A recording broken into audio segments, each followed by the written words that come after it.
Hi, I'm the Rap Critic, and I never thought I'd say this in a full episode, but let's talk about Rae Sremmurd, as requested by Judge Moki on my Patreon. And if you'd like to request a video and watch videos early, yada yada yada, go to the thing. So 2 years ago, Rae Sremmurd came onto the scene and made us question just what even anything means anymore. No, for real, both of their hit songs claimed to be about one thing, but did the exact opposite. No Flex Zone was all about flexing and bragging, and No Type, in which they said, I ain't got no type, was followed by the exact type of women they liked. Even their name, which is Eardrummers backwards, makes no sense because it's supposed to be said like Rae Sremmurd, even though there's no H between the S and the R. So you have to remember there's a silent H between the S and the R, and if you don't pronounce the H, then you will never get our name correct. A silent H means that an H is present in the spelling of the word, but you don't actually pronounce it. Dumbasses. And the floating line and the 3 make the erd sound. And the floating line and the 3 make the erd sound. You guys don't even know what you're talking about. Oh my god, I could have made a whole video just on their names, but we gotta get to the song. So apparently, Black Beatles went #1 on the charts as of the time I'm recording this. And a lot of people are saying it's because of the mannequin challenge, in which a lot of people try to stay as frozen as possible while a camera pans around them. Now personally, this is one of my favorite trends from the last year. Because as opposed to just dunking water on someone or just dancing, holding a position takes a bit of discipline and patience. And it's fascinating to watch people in mid-motion like a Twilight Zone episode and see how the camera pans around them and looks closely to see if anyone moves. This got so big, even freaking Paul McCartney did it, which is kind of cool, seeing that this song is called Black Beatles and all. I know it's always the hip thing to hate on whatever's trending, but I don't know, I like this trend. And for whatever reason, people ended up using this song in the background of a lot of these challenges.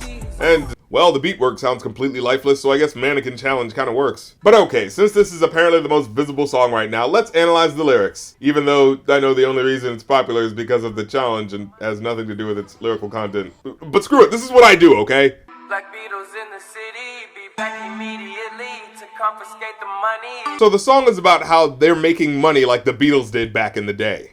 That's cool, so is this all gonna have like a lot of Beatles references in relation to getting money? Like, I wanna hold this cash, or maybe 10K on my wrist in diamonds. I mean, sure, it's corny, but at least it'd be interesting. Sent flowers, but you said you didn't receive. What? Like we'll need.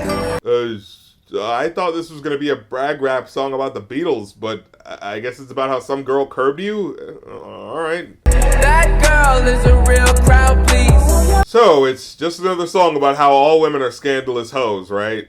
I mean, we started it off with a line about how you're sending flowers to a girl you like, but she said she didn't get them, which I'm assuming is because she was rejecting your advances, but I don't know, maybe they were legit sent to the wrong address. I mean, if the former is true, then we've got a setup for a story about a girl you're pining after that won't love you back, which would have a parallel to an actual Beatles song, Hello Little Girl. But if the latter is true, that there was just a mix-up at the post office, well, that's not a very compelling way to start your song. Also, she says she didn't need them, which I have to assume is another cut into you, like, dude, don't waste your time trying to woo me because I don't care. And it can be assumed she's some kind of sex worker, right? I mean, what else could you mean? You just mentioned a girl rejecting your advances. I doubt you're trying to interrupt that thought process to talk about her captivating presence as a singer. You're talking about a stripper, right?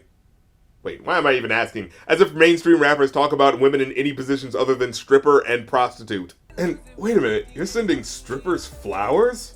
Tisk, Rae Sremmurd. I thought rappers were all about not loving these hoes. What part of the game is this? And what's worse, she doesn't even accept the flowers. Because, you know, why would she? This isn't some school play where you want to show your appreciation by sending some roses backstage. It's a friggin' strip club. You think it means anything to a stripper that some rando wants to send her flowers?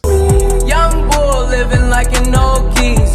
Is that what this song is supposed to be? You living like an old geezer? Quick release the cash, watch it fall slowly. Smoke in the air, binge drinking. Old geezers smoke weed and drink excessively while throwing around money at a strip club. Unless you're talking specifically about Hugh Hefner, I wouldn't use old geezer as a term for octogenarian party animals. I'd think more along the lines of playing shuffleboard, watching Judge Judy, maybe doing some crossword puzzles, not throwing money around at King of Diamonds. Getting so gone, I'm not blinking. What in the world was I thinking?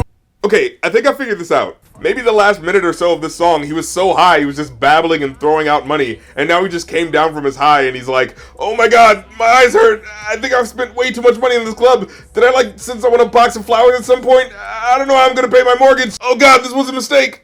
There is nothing to explain. Quite the contrary, dude. You still haven't explained the whole thing about the girl and the flowers. I mean, that's how you started the song. What, am I just supposed to forget about that? And what the hell does this have to do with being Black Beatles? Rockin' John Lennon lenses, like to see him spread eagle to. Ah, okay, so he just mentioned the John Lennon glasses. So, is that it? Is that why you're calling yourselves Black Beatles? That's all you got? Because I'm pretty sure the Beatles are known for more than just some eyewear that only one of them wore. Took a bitch to the club and let a party on the table, screaming everybody's famous. Like clockwork, I blow it all. Literally, none of that rhymed. Where are the comparisons? Where are the lyrics that make direct connections other than the first line? Came in with two girls look like scribbles in they real clothes. Oh yeah, and then Gucci Mane comes into the song, and fellow hip-hop fans from the South seem to have a fascination with Gucci, and I don't get it. He's never really engaged me. I honestly don't see what sets him apart from any other trap rappers other than the fact that he's been around for a long time. Like, what's his energy? What's his unique charm? Young Jeezy at least has the voice and the ad-libs. For Gucci, it's just, I mean, you know, he is rapping what he says. For God's sakes, he just got out of prison for gun charges. But to me, that authenticity, while giving credence to your lyrics, doesn't automatically make them dope. Just like the fact that we've all experienced being in love before doesn't mean we're all good at writing love songs. Sorry, but the half-asleep, stuffy-nosed delivery just never captivated me. And let me guess, he's gonna have a really good verse, because that's what happens whenever I set things up like this. It's so much money on the floor, we buying school clothes. Black man, yellow lamb, red like gold. Okay, never mind. Well, at least he doesn't sound so, you know, stuffy anymore. Also, apparently he's not messing with drugs anymore. He's like 3 years sober, out of jail, and trying to live a more crime-free life. Which is great. I hope things go well on that front. And a pint of lean, pound of weed, and a kilo.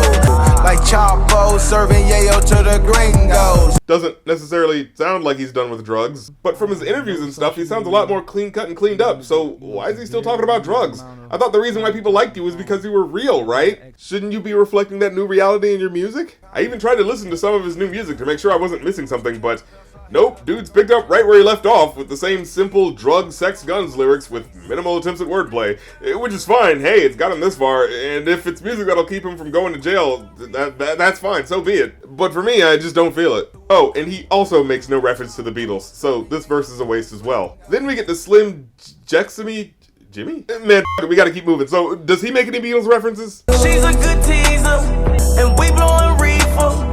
Nope, not here. I had haters when I was broke, I'm rich, I still got haters. Nothing clever here either. I wear leather Gucci jackets like it's still the 80s. I don't think that's a strictly 80s thing. I'm pretty sure rich assholes still wear Gucci jackets. Black Beatle, bitch, me and Palmer gun related.